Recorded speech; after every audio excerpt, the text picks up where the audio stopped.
দোকান গুটায় না বসেন মুড়ি। তাহলে মা শীতলা দেবী আমার এবার দোকান গুটিয়ে এনেছে। প্রজাদের বাড়ি কোলাই পেয়েছিল, কিন্তু রাজবাড়ি বাকি ছিল।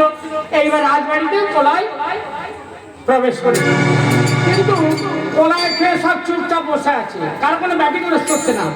এখানে মা শীতলা দেবী আমার চলে আসুন, চলে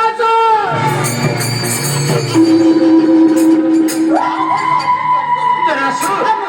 আমার মনে যে আশা ছিল তা পূর্ণ হয়েছিল। প্রজাদের বাড়ি কোলায় প্রবেশ করেছিল, রাজবাড়ি বাকি ছিল। এইবার রাজবাড়িতে কোলায় প্রবেশ করেছে, কিন্তু বাবা কোলায় খেয়ে দেখো কেউ চুপচাপ বসে আছে। কোলায় খেয়ে সব চুপচাপ বসে আছে, কোনো ব্যাটিগ্রস্ত হচ্ছে না, কিছু হচ্ছে না। ব্যাটিং যদি না হয় আমার পূজার অবস্থা হবে না। মা কি করে হবে? এক কাজ করুন মা, ওই হুমা ধুমা দুটো যাচ্ছে আমার সঙ্গে পাঠিয়ে আমি এদিকে নবলক্ষ্মণ প্রজাদের গায়ে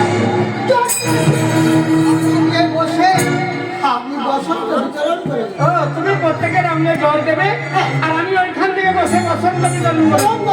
এটি আমার পূজার ব্যবস্থা হয়েছে। যা তুমি প্রত্যেকের রামনে জল দেবে, আর আমি ওইখান থেকে বসন্ত বিতরণ করছি। যাবে সে বাবা।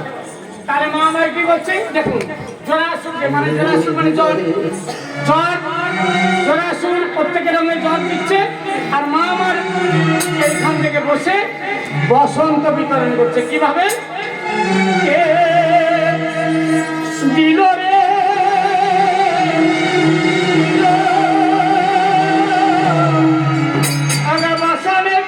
ছায়া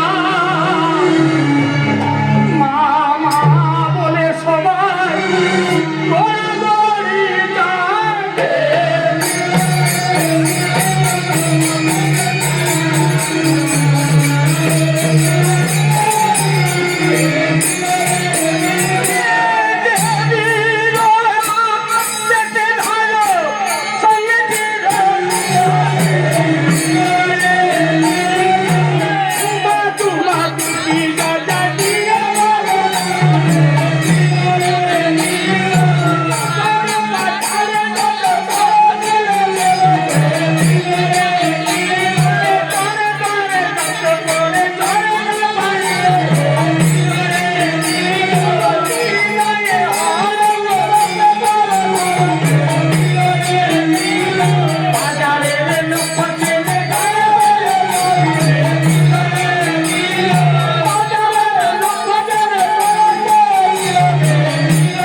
তুমি জল দিচ্ছ? আমার কথা আমার গান শুনে তোমার জল দেওয়ার সাথে আমিও বসন্ত বিতরণ করেছেন না। আচ্ছা মা, আমি যদি আপনাকে প্রশ্ন করি আপনি বলতে পারবেন কাকে কি বসন্ত বিতরণ করেছেন? আমি বসন্ত বলতে পারবেন? তাহলে আমি একে একে প্রশ্ন করছি। প্রথমে ওই ব্রাহ্মণ পাড়ায় কি বসন্ত দিয়েছে? এখন যারা শুন মা ওরা পূজা অর্চনা করে, সেই জন্য ওদের শরীর ঠিক নাই। ওই পূজায় যে আতপ চাপা খায় তো ওদের শরীরে কি খাইবে, সেই জন্য ওদের একটু বেউচে বসন্ত বসন্ত দিয়েছে। ভালো হয়েছে। কিন্তু আর একটা পাড়া কোন পাড়া বলো? বৈষ্ণব পাড়া গায়। ও যারা মালা জপে তো ওদেরকে বল তুমি বসন্ত দিয়ে।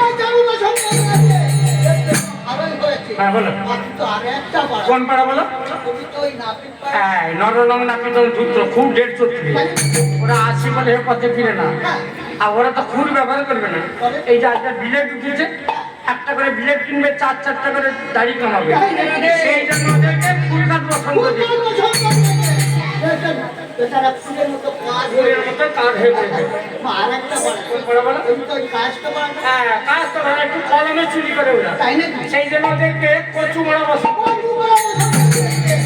সেটা ভালোই হয়েছে মা। আর একটা পাড়া দেবে। কোন পাড়া বলো? ওই যে তোর চাষি মাইশো বড় পাড়া। যারা ধান চাষ করে হ্যাঁ। ও বেটাটা খুব বদমাস। কেন? এই জমির আশপাশে উঁচু গাছা গোলাকার মোড়াচ্ছি দেখবে না, তাই নাকি? শুধু কোদাল দিয়ে কেটে কেটে জমি করে দেবে। আর দু চার বছর যদি বাড়াতে পারে হ্যাঁ। তাহলে ধানে অনেক বেশি পাবে। সেই জন্য চাষির পরিবর্তন কোদালে তাহলে পড়ে জমি একটা বসন্ত ভরে কাঠের মতো পড়ে গেছে মতো। তাই নাকি মা? তো আর একটা পাড়া রয়েছে। কোন পাড়া বলো? ওই যে তোর স্যাঁদরা পাড়া। সাগরাপাড়া? সাগরাপাড়া মানে কারা? স্যাঁদরা শোনা। ও সোনার কাজ করে? ও বাবা, ওরা যদি একটু সোনা যদি না নিতে পারে ওদের পেট ফুলে আবার গাজন্দা হয়ে যায়। সেই জন্য ওদেরকে মাংস ধরা দিয়েছি। মাংস ধরে দেবে। তাই নাকি মা? ভালো আর একটা পাড়া রয়েছে। কোন পাড়া বলো? ওই যে তোর কুমোর পাড়াটা। তোমার ওই হাঁড়ি কলসি তৈরি করে একটা হাঁড়ি কিনে আনবে, দেখবে শুধু চোটা উঠে যাবে। এখন দাম বেড়ে গেছে। সেই জন্য 500টা পছন্দ। মা আর একটা পাড়া। কোন পাড়া বলো? ওই পাড়ায় পাড়াটা। এই যারা বড় চাষ করে তারা এত বদমাস, আজকাল বড় যে ফল দেবে না, শুধু ডিএপি দিবে। ডিএপি দিয়ে বড় বড় পান ফুটাবে, বড় বড় পানের ভেতর ছোট পান সাজাবে। বাজার যত বেড়ে উঠছে লোভও বেড়ে উঠছে। বাড়ি পরে করে কোনো মাটি পান ফলা বসন্ত হয়ে যাবে পরিবার। বসন্ত পানের মতো। হ্যাঁ, পানের মতো হবে। সারা শরীরের মধ্যে। কিন্তু মা আর একটা পাড়া। হ্যাঁ, বলো। ওইটা ওই মৎস্যজীবী পাড়াটা। যারা মাছ ধরে কাজ ওদেরকে চাল কেটে বসন্ত। চাল বেটে। হ্যাঁ, জোয়ারের মতো কাজ। সারা শরীরের মধ্যে। আর একটা পাড়া। কোন পাড়া বলো? ওই পশ্চিম দিকে মুসলমান পাড়া। এই মুসলমান পাড়া, জবনের পাড়া, জোর করে বলতে ওল পাড়া। বসন্ত ওলের মতো হবে। যত পিটাবে তত আমার পূজা হবে। তাহলে হ্যাঁ। মাই তো সব পাড়ায়। তার আমি যা বসন্ত বিতরণ করেছি, আশা করি কাল বইগুলোর মধ্যে আমি পূজা পেয়ে যাচ্ছি। আর আমি যদি পূজা পাই তো নির্মাল্য পাবো। যাবে সবাই। তাহলে মা শিবরাত্রি দিকে আমার কি করলেন না, চারিধারে বসন্ত বিতরণ করেছিল। এই প্রজাদের বাড়ি বিপদের আশঙ্কা দেখে এখন রানী সুতৃষ্ণা মহারাজকে কিন্তু ডেকে বলছে, রাজার নগরে বলছে ক্রন্দনের হার।